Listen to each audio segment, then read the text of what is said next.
it can ignite, and all you gotta do is bring the light. Cause a new light shine, cause a new light shine. Shalom, my friends. Welcome to the Light Lab podcast. My name is Eliana Light, and I'm here with my friend Cantor Ellen Dreskin.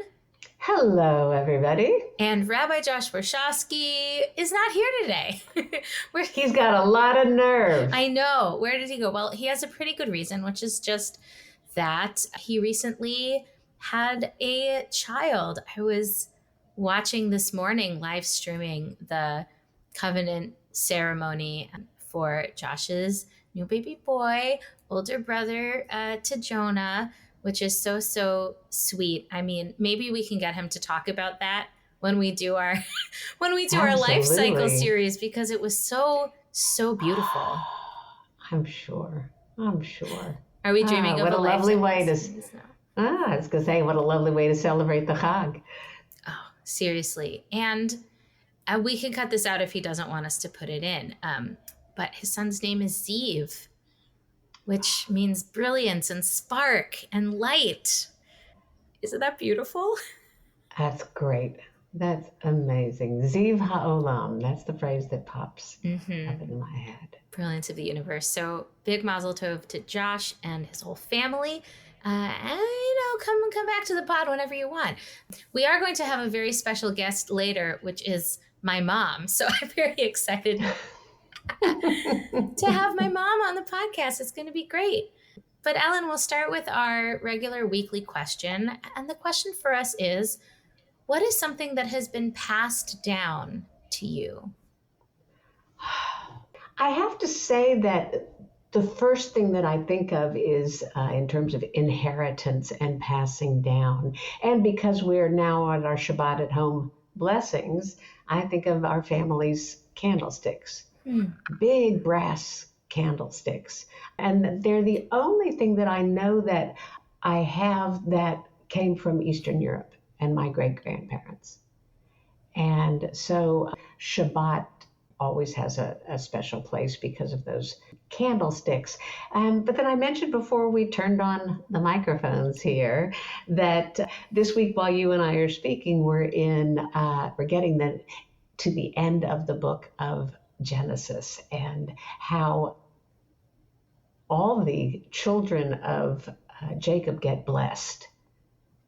And I have been thinking a lot about what's been passed down to me in terms of family traits, positive or negative, and what a great idea it is to reflect on some of those and say, can I see even the challenges of what's been passed down to me as a blessing and as something that I can build on and grow from, et cetera, et cetera. So that's on my mind a lot these days. That's beautiful. And it reflects not just the reality of our world in which we inherit a lot of things from our family and they're not just immediately positive, but that the blessings that Jacob gives his sons, some of them aren't great. And you are stubborn and you shall be stubborn and your descendants, that's paraphrasing. Right. But what does it mean? And I think of that too in terms of when someone has passed and we say, may their memory be a blessing. Sometimes I say, may it be a blessing for you, no matter how you learn from their life, whether it's in what to do or what not to do, because so often it's a mix of both, and that both of those things can be blessings. Well, Torah is an example of that for sure. Our stories are all about what to do and what not to do. Yes, I think when we get later today, we'll certainly mention some folks from the Bible that I'm like, do you really want me to be like them? Do you really? But I'll share that I was thinking about traits in the same sort of way. I joke that my love of baseball is hereditary. I'm a Cubs fan because my father was a Cubs fan. I call myself an emotional fan. I have no idea how they're doing at any given point in the season. I don't know who's on the team, but I see that logo. Or, when I go visit Chicago, I'll just look at the stadium and be like, oh, think of Abba, and feel connected to him in that way. And as I get older, there are so many traits of mine that I'm like, oh, I'm my mother, right? Becoming, we have those moments. So, when I dance, there are a couple of dance moves that I do now that I'm like, oh, this is from mom.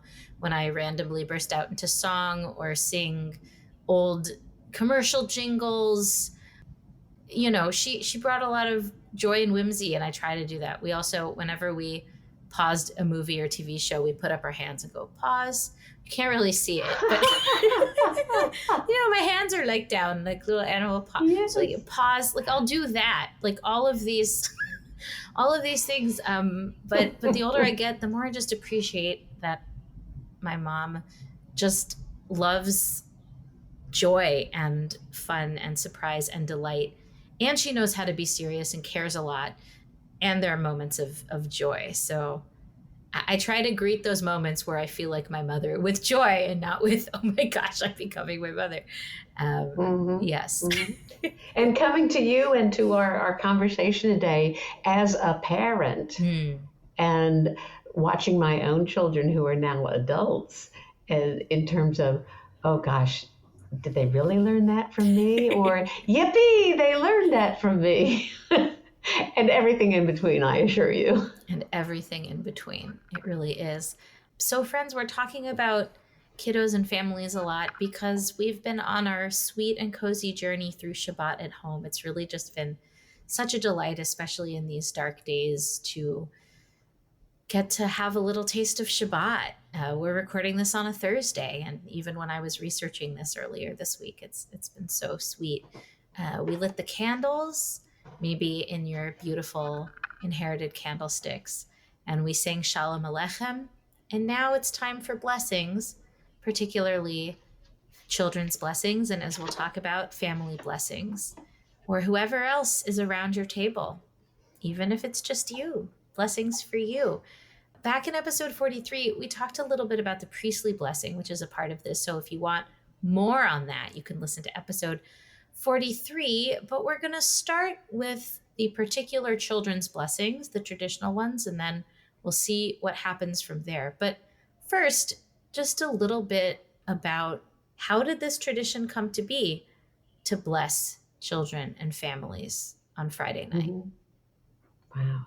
I want to open it up a little bit. I'm so curious because so many of our episodes thus far have been, of course, about quote unquote blessing God, Baruch Atah.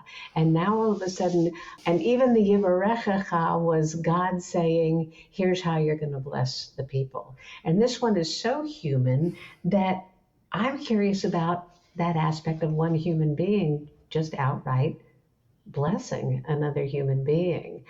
So with your permission, I'd love to share a passage from Rachel Naomi Remen's book, My Grandfather's Blessings. Please. And she starts like this. Blessings come in forms as simple as the greeting commonly used in India. On meeting a total stranger, one bows and says, Namaste. I see the divine spark within you. Here, we are too often fooled by someone's appearance, their age or illness or anger or meanness, or just too busy to recognize that there is in everyone a place of goodness and integrity, no matter how deeply buried. We're too hurried or distracted to stop and bear witness to it. When we recognize the spark of God in others, we blow on it with our attention and strengthen it, no matter how deeply it has been buried or for how long. When we bless someone, we touch the unborn goodness in them and wish it well. Wow.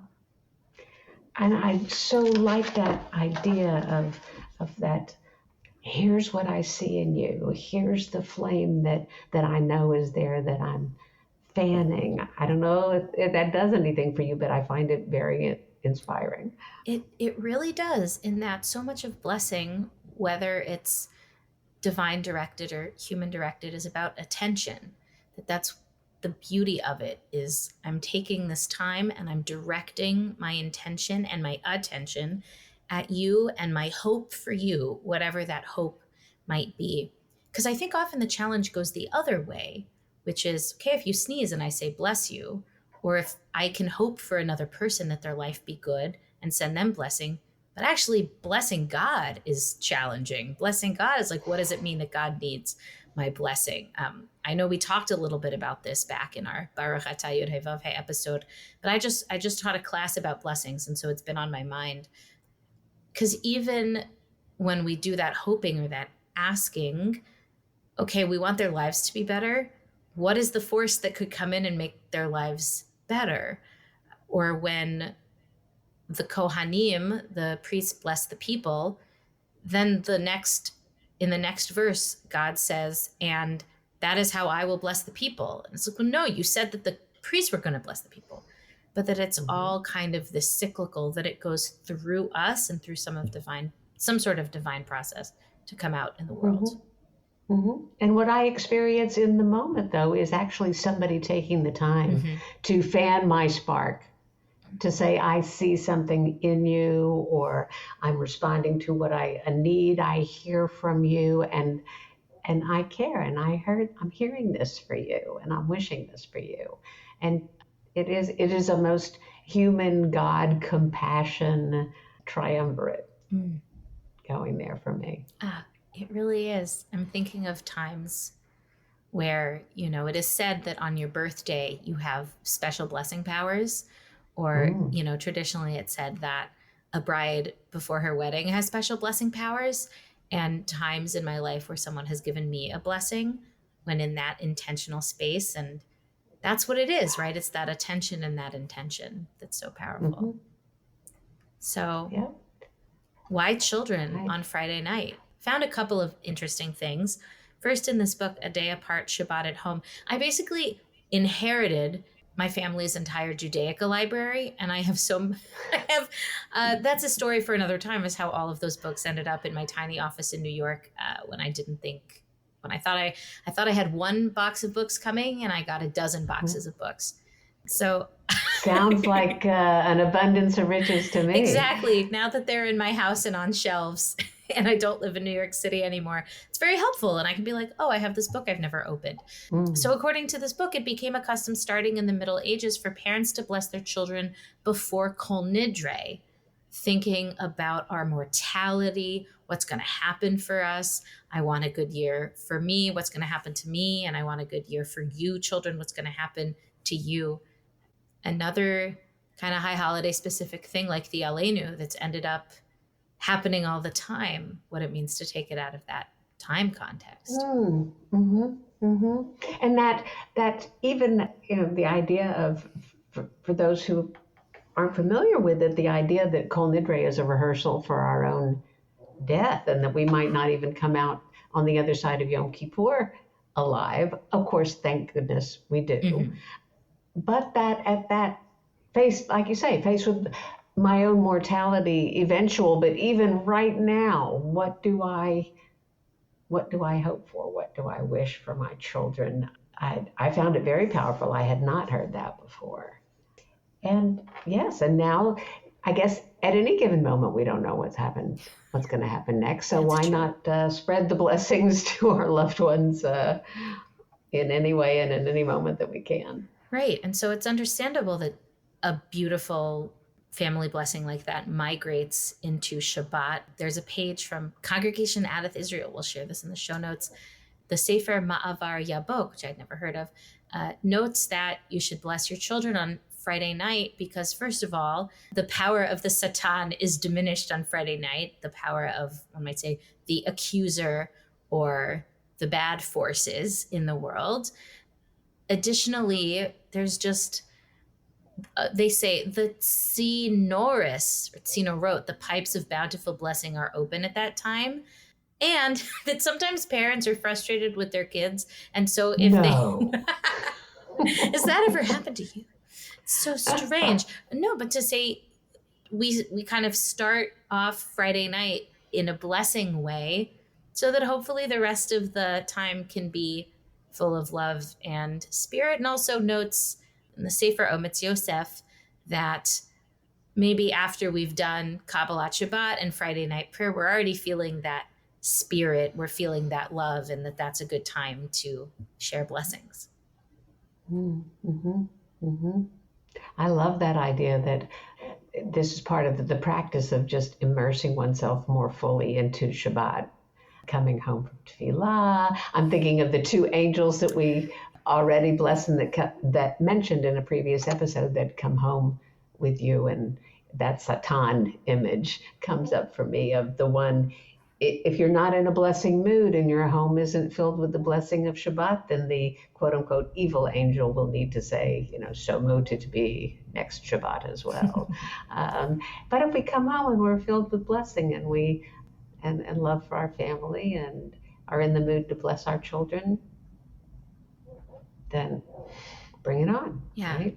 Then go ahead. And of course, it's been ritualized, but I think it's a reminder to me that, like, if you care about someone, if you love someone, if you're grateful for something that somebody did, if you want to wish them well, don't wait. That's something I'm trying to practice. Don't wait. It's like one thing to do it in your heart, and that's great. But sharing that with them, then they get to partake in it. Then they get to feel that beautiful feeling. Makes a difference. Makes a difference. Don't wait for blessings. So let's start with our traditional children's blessings.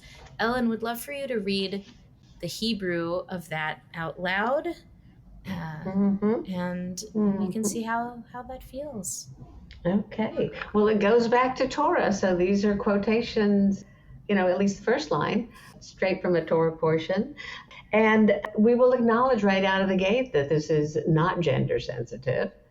And this is tradition. And we are going to take our conversation into expansion and inclusion as well. So it says, for a boy, I am reading to you from the Gates of Shabbat, a guide for observing Shabbat, which was published a number of years ago by the CCAR, the Central Conference of American Rabbis. It says, for a boy, Yisimcha Elohim ke'Ephraim v'chimnashe. For a girl, Yisimech Elohim keSarah, Rivka, Rachel, Leah. And those are the two lines I have here for the Reform ritual.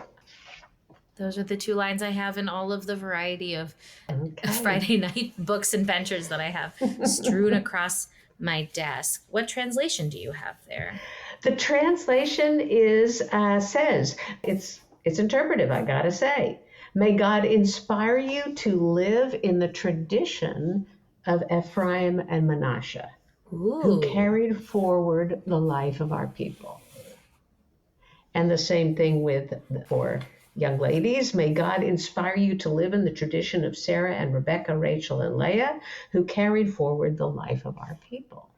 I find that interesting already, but maybe we should compare that to a few other translations and see what we find. Yeah, I'm looking here at the Anim Zmirot Friday Night Venture. Venture being, I've never thought about what venture means. I guess it comes from to bench, which is one way of colloquially, maybe Yiddishly to say the grace after meals, Birkat Hamazon. So there's that in here, but there's also all sorts of other things. So this is the Anim Zmirot Venture, and it says, may God make you like Sarah, Rebecca, Rachel, and Leah. May God make you like Ephraim and Manasseh. But now I'm wondering about the translation of Yisimech and Yisimcha. Is that the same as what we'll see later in the priestly blessing, V'yasem? Is it seem? Is it just place, or is there something else happening here, Hebrew-wise? The first connection that I had to it was thinking about it in terms of Sim Shalom. Grant peace, Sim Shalom. So may God grant you, I find this interesting, or give to you as God gave to Ephraim and Manasseh. Because I also noticed that verb that also said to me that even though we're the ones who are doing the blessing in the moment, the emphasis is still on the blessings that come from God. Right. That it is not quite our power to actually bless, but it is in our power to call upon God's blessings for others. That's something I need to spend some more time thinking about. Yeah, I'm thinking of the phrase simu lev, which would be translated as pay attention, but I guess literally means place your heart, place or put your heart. And that goes back to, I think, what we were saying in the beginning about intention and attention in terms of the blessing. Mm-hmm. What it means to orient ourselves in a particular way and notice things. And why Ephraim and Manasseh, and why the matriarchs? Wow. Well, now we get to answer, what is God's blessing for Ephraim? What was that thing that God was giving to Ephraim and Manasseh? So, Eliana, can you give us some Torah context This right was out of the great gate where we are? to look back. Again, thank you, A Day Apart, for directing us to Genesis 48. Jacob is dying, and Joseph goes with his sons, Ephraim and Manasseh, to see them. Jacob declares that they will be his sons like his other sons. And we see, soon later in the Torah that Ephraim and Manasseh are tribes, and there is no tribe of Joseph. Kind of his line is continued through his sons. And there's this beautiful line, I don't know, that really got to me, where Jacob says, I never expected to see you again, and now God has let me see your children as well. Just so beautiful, those miraculous moments that, yes. Again, in the time that we can kind of like hold on to even more of families being together. So Jacob, in his last days, he can't see very well. He calls them closer.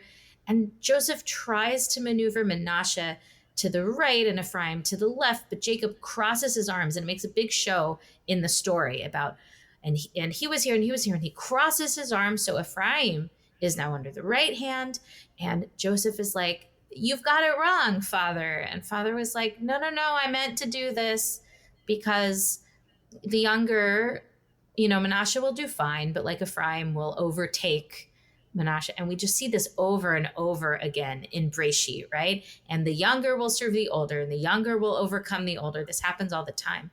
I can't remember who this was. It might have been a rabbi that I met in Alaska whose whole thesis was that Genesis kind of came about, or these stories came about, when there was a dispute in like the Israelite kingdom about a younger overtaking an older in terms of kingship. And so then all of these stories start popping up about, well, the younger overtook the older. But in any case, the blessing itself, first of all, verse 16 is Hamalach Hago Eloti, may the messenger or angel who has redeemed me from all ill fortune, may God bless these boys. And Hamalach Hago I'll have to look. I don't know who wrote the melody that we sing. Hamalach Hago Eloti, Hamalach Hago Eloti Bikora, which is become part of like Saturday afternoon songs because of its kind of beautiful melancholic nature. Okay, so then we get to verse 20. V'yovarchem b'yom ha'hu lemor, b'cha yevarech Yisrael lemor, yisimcha Elohim ke'Ephraim b'chi Menashe, v'yasem et Ephraim lifnei Menashe. So he blessed them, Jacob blessed them on that day, saying, by you shall Israel give blessings, saying, God make you like Ephraim and Manasseh. Thus he made Ephraim go before Manasseh. And so we use those exact words from the Torah, and it's Israel himself, Jacob himself, saying, and all of Israel shall give blessings with these words. I think it's, I was taught along the way that the most important thing about this is that the spell of sibling rivalry and its horrendous consequences throughout the book of Genesis, that the spell is broken with this blessing. That Ephraim and Manasseh are the first two siblings that we hear about that are not contentious with each other and actually get along, which is why we say, can you please have a little what God gave to them, because they got out of this not very positive trait that had been passed down from generation to generation all these years. I find that fascinating. It really is. And thank you for bringing that up. I don't think I noticed that because I was wondering when it says, may God make you like Ephraim and Manasseh, like we don't actually know that much about them as people. I think we Mm-hmm. have when their mother names them, I think. I have to go back and look at that. And we have this, and then they become tribes and we learn about them then. But, you know, we don't know them in the story, but perhaps, as you say, that's part of the point is it's pretty quiet because they're not fighting, which is better than Joseph's generation can say, Right. certainly. Well, it's all, yeah, it's interesting to me. And it's also interesting to me that all of those past blessings that had to do with elder and younger and inheritance were very much about land and cattle and those kinds of inheritances. And Jacob's down in Egypt. There's no land to be given away. There's no crops to be given away. There is nothing except perhaps something abstract or spark-ish or spiritual to bless them with. And now a parent is presented with, and so you know what? So today's parents don't have to worry about blessing their children with material abundance. There is plenty of blessing that is not situational in nature, perhaps. That's beautiful. I think that's great. Now I have a different way of looking at this, what it means to ask that our boys be like Ephraim and Manasseh. And of course, now I'm thinking, why can't that be a blessing for anybody of any or no gender? You know, it's like saying that to be made in God's image just means we look like God. I'm like, no, there's got to be something deeper than that. So why can't everybody? Because I don't know. In my research, I couldn't find why the matriarchs were added. Why for a girl it takes the beginning. Yisimech though, for a girl, Elohim, Kesara Rivka Rachel V'Leah. Like why? Why?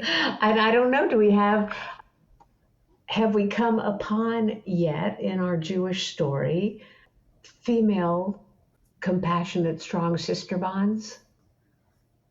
If we're not thinking literally of sisters, maybe like Ruth and Naomi, of women who support each other. I guess that's the challenge, huh? Right. If we wanted to follow that separate but equal example, which Yeah. I agree with you, I don't know that we do, that why can't we bless all our children by asking that they be blessed like Ephraim and Manasseh? It's true. And there are any number of other people we might ask to be blessed like, which I think is also something that preparing for this podcast got me curious about.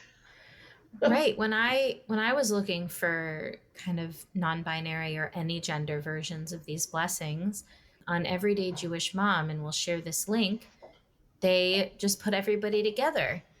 You see, and if we do gender neutral, and they have a version gender neutral with non-binary Hebrew. We've talked about the non-binary Hebrew project on the podcast before. So let's see if I can read this.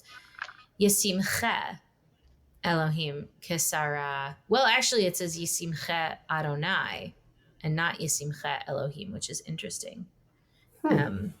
Because it's Elohim and all the other things I see. But in any case, Right. Yisimche Elohim Kesara, Rivka, Rachel, Leah, Ephraim, Manasseh. So then it's just everybody gets everybody's blessing. Right. Which is certainly one way to do it. Is this a good time for me to share from Mishkan Ga'ava? It's called Where Pride Dwells. Please. And it's a celebration of LGBTQ Jewish life and ritual. Also published by the Central Conference of American Rabbis. And we're jumping into the non-binary world here, as well as the differences in daughters and sons and in children in general. In this Siddur is a blessing for my queer daughter on Friday nights, which I'd be very happy to share with you. Please. It says, "Thank you for your gift of self. I see you. Thank you for trusting me with your unique truth. I affirm what you have shared with me. Thank you for being my teacher. I'm so proud of you. We are blessed to have you in our family, in our community, and in this world. I rejoice in your courageous act of self-affirmation. You are a revelation. You are a blessing. Just as you bless us, we bless you with these ancient words of hope and aspiration from our tradition. Yevarchech Adonai, again, Adonai. Yevarchech Adonai v'yishmerech. May God bless you and keep you. May you know that you are a blessing created in God's image. May you see yourself as a gift, a link in our ongoing chain. Ya'er Adonai panav elaich v'yichunech. May God's face shine on you, and may you feel the radiance of God's love, as when I first saw your shining face. Yisa Adonai panav elaich v'yasem lach shalom. May you know peace now and forever. And then it ends, and here's the part that I think can be used at every table. May you embody the ever-evolving nature of Jacob. May you have the courage embodied by Miriam. May you have the resilience shown by Joseph. May you have the devotion expressed by Ruth to Naomi, just as you mentioned, Eliana. May you experience the love of Jonathan for David. May you find the models you need to become who you are. And may that bring you peace now and forever. I love that. I think that so beautiful to illuminate those qualities, irregardless of gender, of our ancestors that who were those role models, or those aspects of their very human personalities. That's what we want to be like. That's beautiful. And that's something I've heard people do also is, may you be you. May you be like you. May you feel free to grow into you and be yourself, which is also beautiful. What about blessing other people in our families? I'll say something I don't think we're going to dedicate an episode to. There's a tradition of singing Eshet Chayil, which is from Proverbs, a woman of valor who can find. It has a really beautiful melody that I've heard, Eshet Chayil Miyimsa. And I didn't grow up with my father singing Eshet Chayil. There's a joke, it might be apocryphal at this point, or not apocryphal. What's a thing where it's like, it might be a story that didn't happen? Is that apocryphal? A Baba Misa. It might be a Baba Misa at this point. But my father, Olav Shalom, may his memory be a blessing, did not have the best singing voice. He had a lot of spirit, which we took. But the joke is that either my mom or him bought like a beautiful paper cut of Eshet Chayil, and that he would just point at it and not sing. And I'm looking in the Lechuna Ranana venture and noticing that it includes Psalm 15 in praise of a worthy person, which is beautiful. And it has some suggestions for exchanging blessings with partners of a variety of genders or non-genders, with quotes from Song of Songs, which I think is really beautiful. I'd never seen this before. Hinach yafa, rayati, hinach yafa. Indeed, you are beautiful, my love. Beautiful indeed. Or hincha yafa, and responding with them in kind, and then saying together, Mayim rabim lo yochlu lechavot et ha'ahava uneharot lo yishtifuha. Vast floods cannot quench love, nor rivers drown it. I thought that was very beautiful. Beautiful. I'm reminded of using Song of Songs, which we read on Shabbat, is lovely. A rabbi, I will have to go back and find out who, tells a story of how he and his partner take off their wedding rings to wash their hand every Shabbat, and then they have to ask each other to marry each other again before they put their rings back on, and check in to make sure that they're still in it every single week. Can you imagine? That's beautiful. Oh my gosh. Isn't it? Still want to be married? Okay. I am intrigued with this idea, Eliana, of when I have guests around the Shabbat table, now I want to say to them, who would you like to be blessed like? And then perhaps everyone present can share in blessing that person with what they feel they need or they would find inspiring that Shabbat. May you Yisimcha Elohim ka fill in the blank. Right. I think there is something beautiful about connecting it to our heritage. It's part of the inheritance piece, right? It's feeling part of a lineage that you don't have to figure out everything on your own. Like at a certain point you do, but we get to learn from our spiritual ancestors, those who came before us in our Jewish story and those who came before us in our family story. We don't have to do everything from scratch. Just a note that some families might even want to bless their furry friends who live with them. My parents said that before they had kids, they had a lot of cats, and they would say, "May you be as strong as the lions of Judah." But, but there's blessings for other sorts of pets and anybody who happens to be in your beautiful household. Wow. What I was just thinking where I just went was there's some days when I think of my own dog, Charlie, and I almost want to be blessed with whatever Charlie's got because he's very patient and he's very mellow. And so, I'll take a little of that. Thank you very much. Sounds good to me. And with that, we'll be right back. Shine, keep it burning bright. Shine, shine, shine, shine, shine,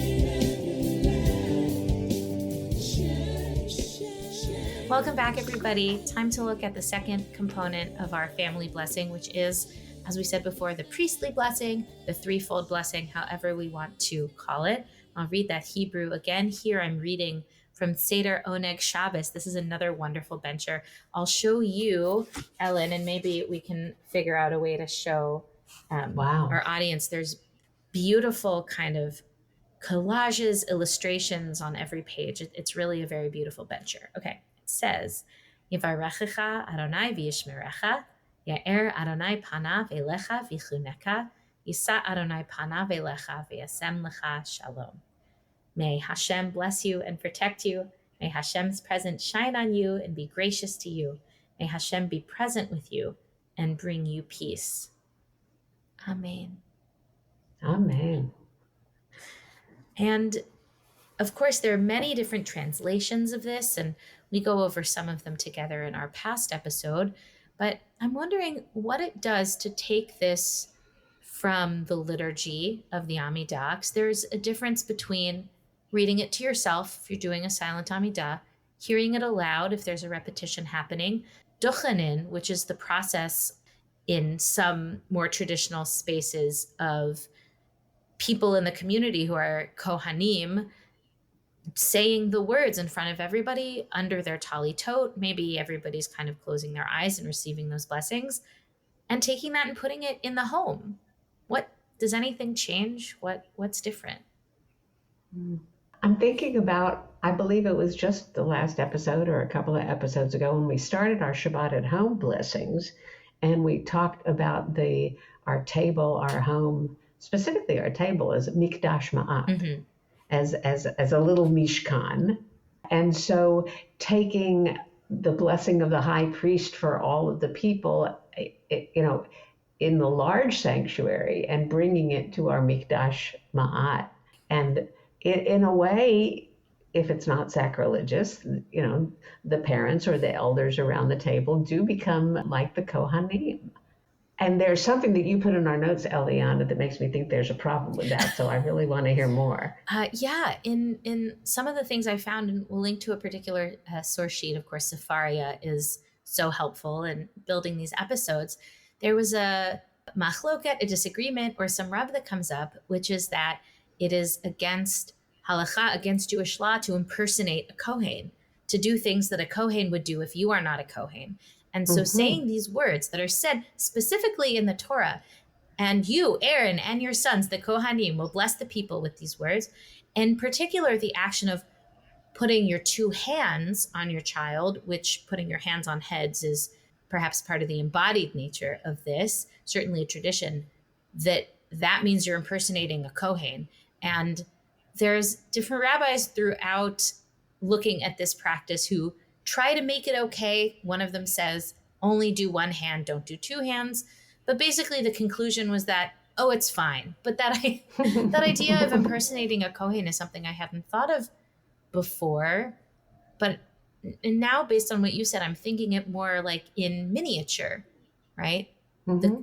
We're not, maybe my parents aren't pretending to be actual Kohanim. They're saying, like, in miniature, in this scenario, yes, we are the ones who are passing down the blessing. Mm-hmm. We have so many other rituals that have been transformed simply because the temple no longer exists. Right. There are no longer sacrifices. There are no longer Kohanim. But we don't want these traditions of blessing either entire congregations or our children. And as long as I don't act like the Kohen the rest of the week, for 30 seconds on a Friday night, my children can handle it. That's beautiful. Also thinking about what maybe the difference in proximity does, because I actually love participating in Duchenin. I'm a Bat Levi, and so my job is to wash the hands. It's really the last piece, one of the last pieces of ritual theater we have left, and I totally understand why egalitarian synagogues wouldn't. It's very unegalitarian to say, and these people have this special job that only they can do because of who their parents were. Like, I get it. And there's something very powerful about it. I love leading services. I don't usually like leading Musaf, but I like leading Musaf where I get to feed the words of the priestly blessing. Kind of the leader whispers it, and then the people saying the blessing say it louder. And so it's like, right, it's this, you become a conductor of blessings. I'm like rolling my hands. I mean, conductor, not in terms of music, but in terms of energy, almost like a conduit. Conduit, yes. Bringing the cycle of blessing through, allowing it to complete the cycle. And that can be very powerful, but it's something different to have your grown-ups or your caretakers or the people you live in the house with who know you very well say those words. Mm-hmm. And some parents are not as freely spontaneous. Not every family is filled with people who are running around saying all the time, I love you, I see you, I bless you, I hear you, even though they do. Right. And it's kind of almost like the rest of our prayers. We don't often remember to say them aloud. So it's a good thing that we have a responsibility and we have ritual so that we stop, this entire ritual around saying to your children, I see you, I hear you, I love you. I see you. Yeah. I see you, I hear you, I love you. That's beautiful. Speaking of which, that's my little threefold blessing right there. I see you, great. I hear you, I love you. And speaking of which, I'd love to hear about what the blessing moment looks like in your household. I'm really excited to hear about it. Well, the blessing moment in our household is I did not grow up with Ephraim and Menashe or the Imahot there. And with the family blessing, but it is something that we instituted early on with our children. And we do Yivarechecha. We place both hands. And it's rather traditional, except my English for the last part of the threefold blessing is may God's presence always be evident to you, and may it always be a source of peace. And somewhere, I would say probably about 15, 20 years ago, the tag "and puppies" got added there. May it always be a source of peace. And then the whole family says, and puppies. And puppies. And it lasts to this day. And my quote unquote baby is 29 years old. Aww. And when we're all together, we are still adding puppies to our list. I love that. I love the family shtick. Like, what are the pieces that only your family does? Because my family ended up with a lot of shtick, and I'm excited to talk to my mom and ask her where this came from. She uses, and my parents did this whether we were at home or whether my father in his role as rabbi was leading everybody maybe at a Shabbat dinner at the synagogue. They used Debbie Friedman's blessing, and I want to sing it, but I also want to wait because my mom can sing it and bless us all. And a lot of shtick has been added. I love you oodles and oodles of skittable noodles. I don't know what skittable noodles are. That might have been a Booby thing. We'll have to ask her. We howl at the end now also, I think because her Really? and my mom and her husband Paul went to see a movie about wolves. This was a couple years ago, and now we go, oh. And I still do it kind of quietly, but they really, if I'm in public, Yes. I'm like, oh. Give a little howl, but We have yeah, that. Yes. If one member of the family or another is on the bima and there's a yevarechecha, you can be sure that we look at each other and say, and and puppies, puppies. under our breath at the end. Well, I'm really excited to get to talk to my mom. Let's see what she has to say about the origins of our beautiful blessing traditions. I cannot wait. Hi, Mom. Welcome to the podcast. Hi, Eliana, my favorite daughter. I have two children. I have a favorite son and I have a favorite daughter. Well, I appreciate that very much still. And thanks for coming onto the podcast, because this week we're talking about the family blessing. Oi, listeners, you can't see this, but my mother just put some Mickey Mouse ears on her head. They look great. I was that in lieu of a kippah, of a head covering? Yes, it's what I had handy. Well, before we actually get to the blessing part, I want to ask you about what Shabbat at home was like for you when you were growing up. Oh, well, both my parents sang in the choir. That's when we had late services that started 8:00.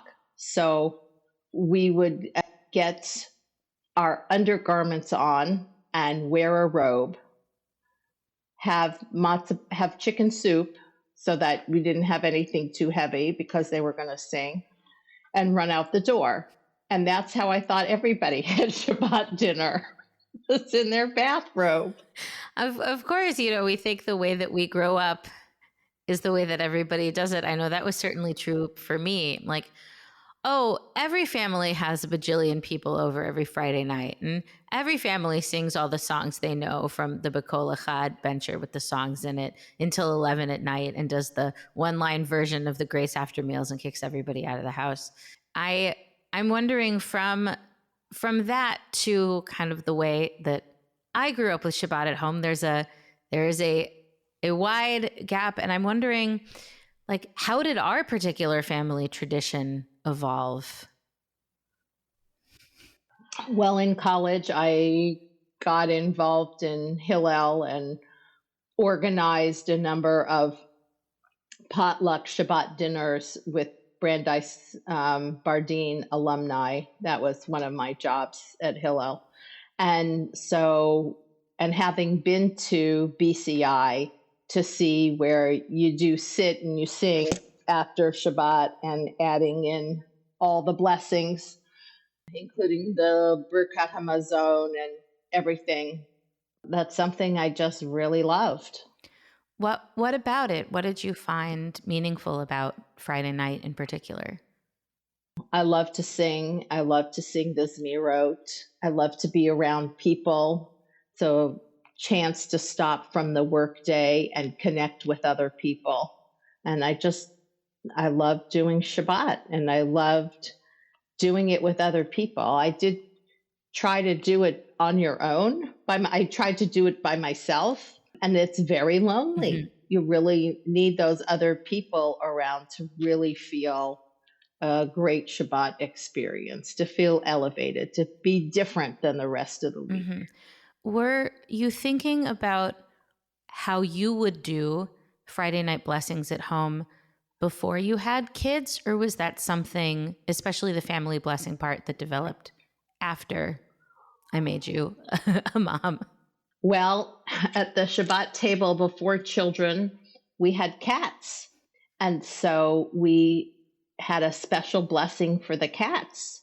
We would say, "May you be as strong as the lions of Judah." I love that story. Who decided to start that? How did it happen? You don't know? I don't know. We just, you go in the B'Kol Echad book and you do the Shalom Aleichem and the Kiddush and the Motzi, and before that is the blessing of the children. We had no children, so we blessed our cats. They were our furry children. Which cats did you have back then? Flash and Neon? Oh, Neon died no. right away. His light went out. He never made it back from Israel. Oy. Flash we brought back from Israel, and then we got Moon. I don't remember where Moon came from, but it was Flash and Moon in Chicago. And then Highland Park, excuse me. Highland Park. Yeah. And then you had kiddos. By the time I was old enough to remember what the blessing was like, you had added Debbie Friedman's beautiful English blessing. How did you learn that and decide to make it a part of our tradition? I got asked to be a leader for a program from Hadassah called Training Wheels, or All Gagalim. And the idea was to get early childhood families together for Jewish family education based on Shabbat and the holidays and some other things. And so I got a cassette tape of Debbie Friedman's Zichrono Livracha, Al Galgalim. She made a song for every holiday, and there was and things for Shabbat, and there was this blessing song. And so I learned it, and I thought it was just beautiful, and we added it to the traditional priestly benediction before the Yevarechecha. So that's definitely where that came, and we did it when you were little, and it's just something I've continued on. I just think it's beautiful, and it gives a bit of an intention, I think, before the Yevarechecha. And then along with that, over the years has developed a lot of other parts of the blessing, what one might call shtick. There's a part where we make funny faces, and there's ooh, that was right, a Bob Clampett cartoon. Yes, that's where that came from. What are skittable noodles? The people want to know. The people want to know. I love you, oodles and oodles of skittable noodles. I'm not sure where that came from. I'm not sure now that you say it. I don't know what a skittable noodle is. But I will say I do remember quite distinctly hearing a lecture. I'm pretty sure it was Rabbi Joseph Telushkin saying how his father or grandfather used to personalize the blessing for each child. And that I remember like, whoa, hitting me in the face. Like, of course, I can personalize it to each child and like what's going on. So that's where I've added things like, may you have a restful Shabbat, or, without launching into it, I'm not sure where it fits in the blessing. Actually, may you have hope you've had a successful week, or whatever, just little things to make it personalized for what's going on in each child's life, even though my children are adults. Well, mostly. Well, we're never too old for a blessing. And I think that's one of the things that's been so meaningful to me, is to have this thread of connection, and to really feel that love on Friday night. It's a great way to enter my Shabbat. And of course, I FaceTime you, and maybe you're in Target. Often you're in Target. Maybe you're getting your nails done. Maybe you're at the hairdresser. Maybe you're in the car. And you'll always find time to do the full family blessing. And I wonder, how does it feel to do those things in public, and to share that kind of like personal family moment with whoever happens to be around? Yeah, it's pretty interesting. I just kind of go off into a corner. I do remember once in Target, I was sitting down on the paper towels, and I just thought, this is such an odd juxtaposition here. It's just hilarious, but the connection part, the bringing together, like no matter how busy your week or your brother's work week has been, usually we can with you always. You'll call me no matter where you are in the world. You're like Carmen Sandiego. Where in the world is Eliana Light? Anyway, you'll call me from there, and we'll have this special time of blessing. Yeah. And what is your intention? What are you hoping the blessing might do, or what does it do for you and for us? It makes me stop and really feel the love. It's just a moment of gratitude to God and for my children. And it just makes everything else stops in that moment. It doesn't matter if I'm doing it in front of a whole congregational Shabbat dinner and I'm giving that blessing. It's like a flow. To me, it really feels like a flowing of energy from me to my blessee, I'll say. And it's very special when I have a friend over, or when I'm talking to somebody else on the phone, or when we're all together, that they get to be part of the blessing too. And that I feel it's exactly what you said. I can stop and take it in and feel that love. And then I have that blessing energy that then I get to share with other people too, which is so beautiful. And I'm not sure that I've ever thanked you directly for that and for making that blessing such a beautiful and consistent part of my life. But it really does mean a lot to me. And I feel really grateful for so many things, of course, that you've done and continue to do. But now you're going to make me cry. Oh, it's okay. Oh. Really, truly. And of course, I think we should end. We're recording this on a Thursday, so I'll still call you tomorrow, but we could do a blessing now for our listeners, really.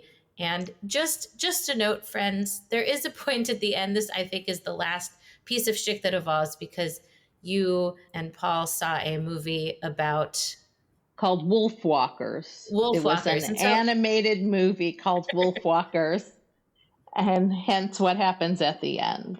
Need I say more?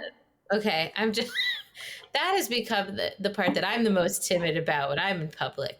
But we'll see what we can do here.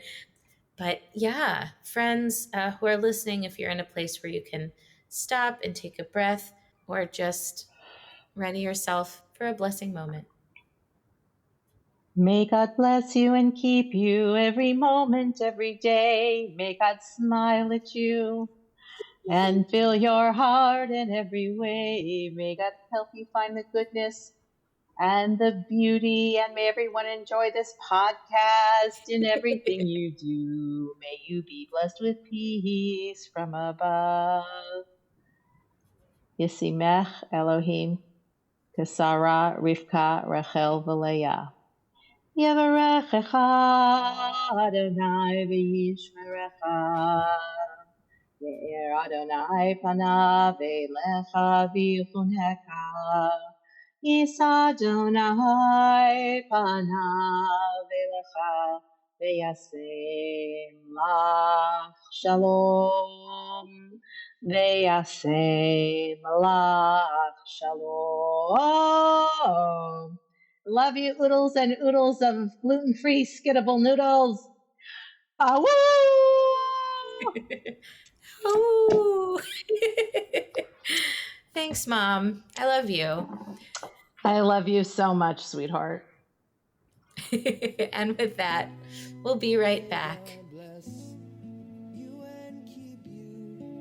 May God's grace shine down upon you. May God's presence rise toward you and give you peace. Harachaman uyivarech otanu kulanu. Welcome back, everyone. Let's talk about melodies that we have for this family blessing moment. Why don't you get us started, Ellen? I think that what you just heard during the break was one of my favorite melodies for the family blessing moment. And it is in both Hebrew and English. This is written by Rabbi David Paskin, and it's called Birchot HaMishpacha, Family Blessings. And it's lovely because the Hebrew changes some of the words. You may have heard Harachaman Hu Yivarech Otanu Kulanu. Yachad B'virkat Shalom means may the merciful one bless us, all of us, Kulanu, Yachad, together, B'virkat Shalom, with this blessing of peace. And the English verses mention Ephraim and Manasseh and Sarah, Rivka, Rachel, and Leah. And it's this lovely combination of the children's blessings that we've been speaking with. And again, I love every attempt to make it first person plural and make it, going on right now. So that's one of the reasons I love this melody so much. Another favorite melody of mine is by the Jewish group Matovu, which is headed up by Rabbi Ken Chasen and Yoshi Zweiback. And they have a very old song, which is Parents' Prayer. And it's lovely because it says, and I have to switch gears from the other melody. It's very much gather your kids on your lap. I've been using this for 8 years with a family congregation. And it's the English verses are here with you beside me. I feel so greatly blessed. It's lovely. And the refrain says, Yisimcha Elohim ke'Ephraim v'chim Nashe. May God give you strength like Joseph's sons. Yesimech Elohim kasara Rivka Rachel v'Leah. May God make you like our mothers, like our blessed ones. So that's make you like our fathers, it's make you like our mothers. With English verses, and the tagline of the whole piece is make God make you like our parents, like our blessed ones. And this melody is easily 20 years old. And I hear it in a lot of Reformed congregations. And I have to tell you, every other week for the last 8 years, and there's still a lot of tears in the room each time when the parents gather their children and we sing this together. So it's become a favorite.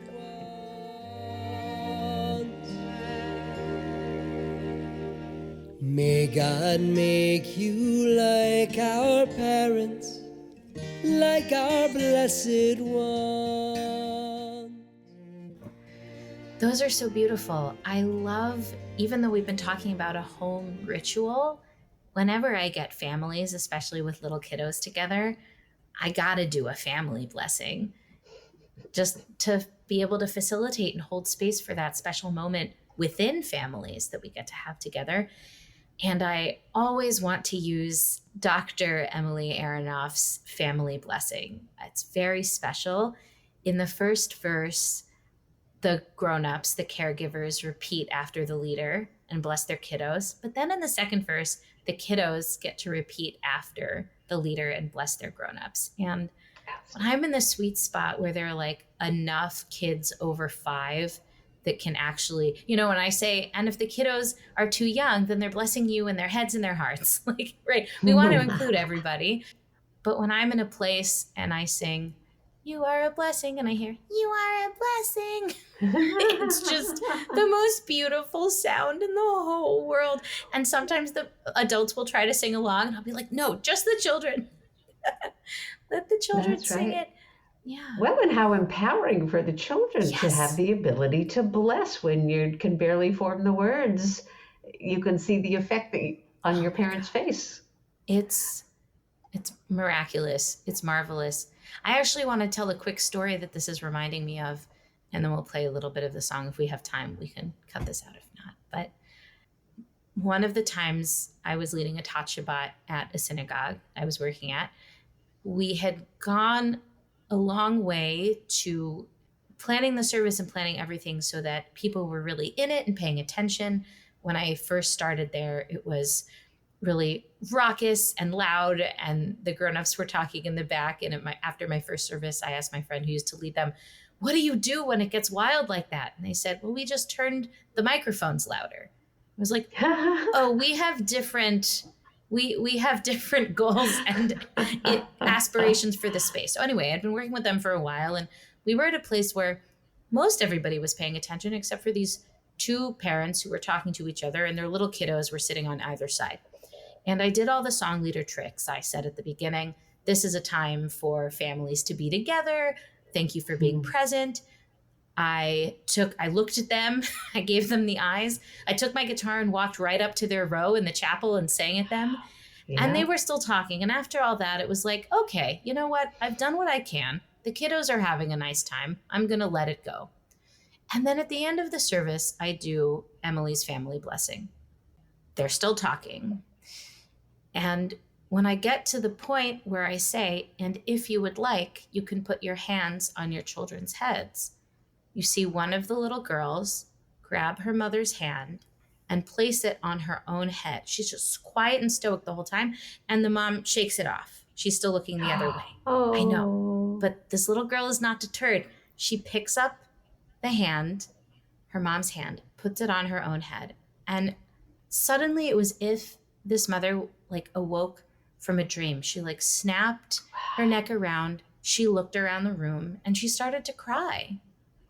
Oh. Because she didn't know what she was missing out on, that there was magic going on in their family. And the fact that the 3-year-old could feel it and was inviting her mother into the moment was just such a powerful, powerful thing.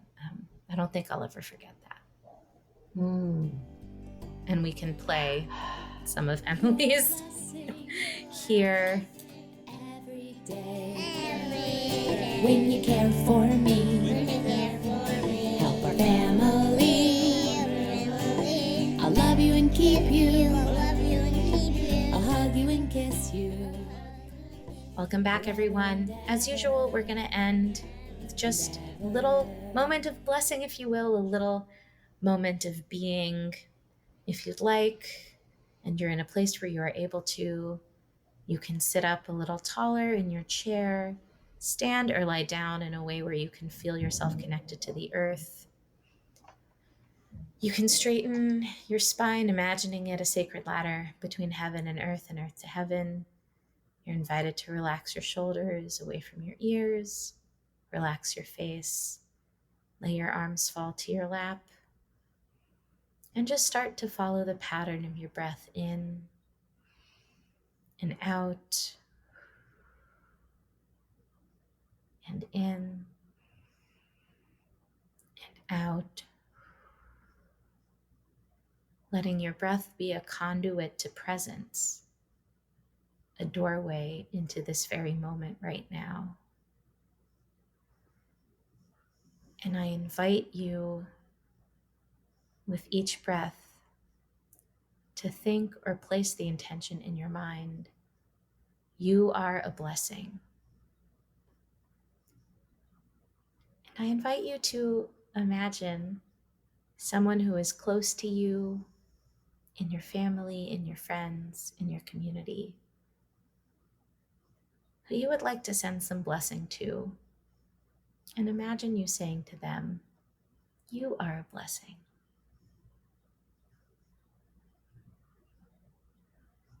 How about someone else now that you would like them to know? You are a blessing. And take the next few breaths to send that blessing to whomever you would like, maybe even someone who can be a little challenging to you. Can they be a blessing also? And now I invite you to turn that on yourself. Can one part of yourself say to that divine spark within you that is always there, you are a blessing. You are a blessing. And I invite you to breathe in the blessing of this beautiful quote by Rainer Marie Rilke. Believe in a love that is being stored up for you like an inheritance, and have faith that in this love there is a strength and a blessing so large that you can travel as far as you wish without having to step outside it. Take another breath in that blessing, knowing that it is always there for you.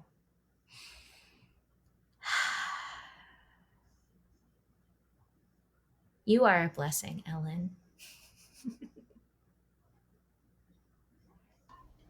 That doesn't mean to be this long pause. I was just looking for my mute button there.